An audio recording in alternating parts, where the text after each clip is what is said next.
নাম কি বলো? সাজা। বাবার নাম কি? সোনা। সোমনাথ কি? নন্দল। আমার নাম কি? মান্না। শ্যামলী। শ্রাবণী কি? মন্ডল। হ্যাঁ?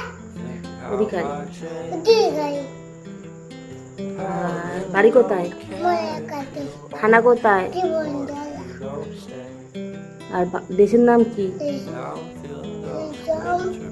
বর্ষ। আর রাজ্যের নাম? বঙ্গ। ঠিক আছে। আর তোমার দাদুর নাম কি? বাড়ির নাম দাদুর নাম দাদু কাশী। কাশীনাথ মণ্ডল। হ্যাঁ? কাশীনাথ মণ্ডল। আর তোমার ঠাম্মির নাম কি?